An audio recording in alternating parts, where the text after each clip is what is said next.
Step up to GMC and get $12,000 total value on this specially equipped 2017 GMC Sierra SLT model. We are professional grade GMC. Sponsored by Belfort Furniture, Washington's premier furniture mall. If you've got a car, chances are you have car insurance, and it eats up a chunk of your budget every month. But it doesn't have to. Consumer reporter Susan Hogan is working for you tonight. She's here with how we can all save some money. Susan? That's right, Jim. Car insurance can be so pricey, especially for families with multiple drivers, people with poor credit, and drivers with imperfect track records. But Consumer Report says if you do just a little homework, there are ways to lower your car insurance costs.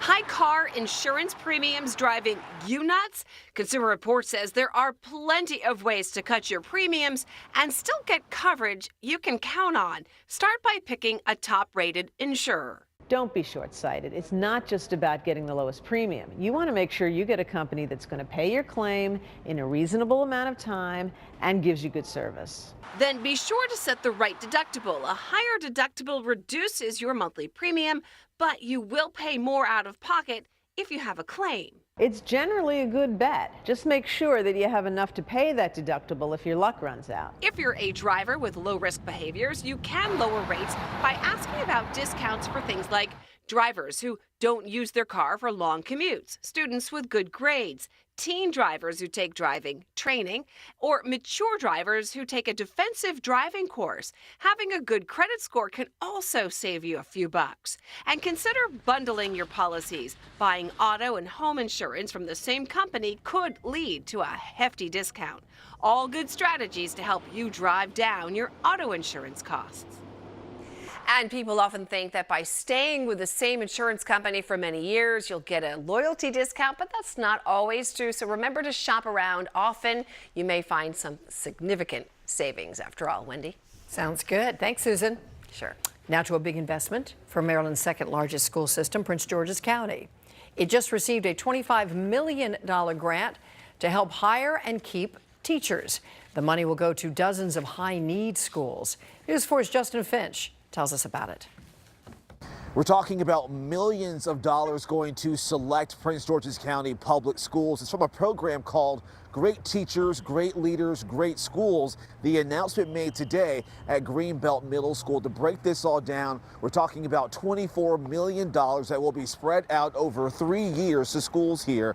It will be going to teachers and principals serving in high-need schools. These are schools that have a lot of promising student talent, but just need extra support. We can tell you 2 other Maryland school systems also qualify for this grant, and they're only among 14 nationwide. So a real rare honor and opportunity for those schools. In Greenbelt, I'm Justin Finch, News 4. Hey, the next time you take a flight at BWI Marshall, be prepared for new security measures. The TSA tells us all travelers will now need to remove all electronics bigger than your cell phone and put them into a bin separate from your bag. Now, that includes the tablets, the e-readers, and cameras, too. We're told the idea is already providing a better X-ray.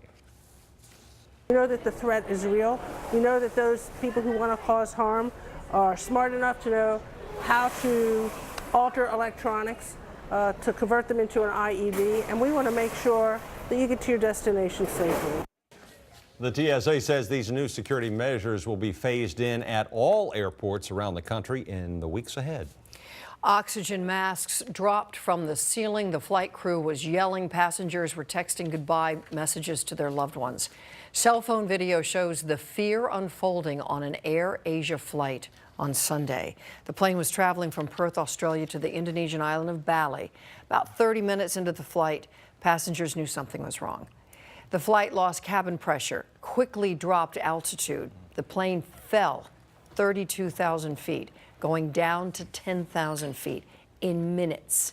Passengers say the plane was banking sharply and the crew was panicked. One of the stewardesses was running down the aisle screaming, put your belts on, tighten your oxygen masks, and they all dropped out of the ceiling, and they kept yelling it out. One at the back of the plane was going off, and the alarms kept going. The plane landed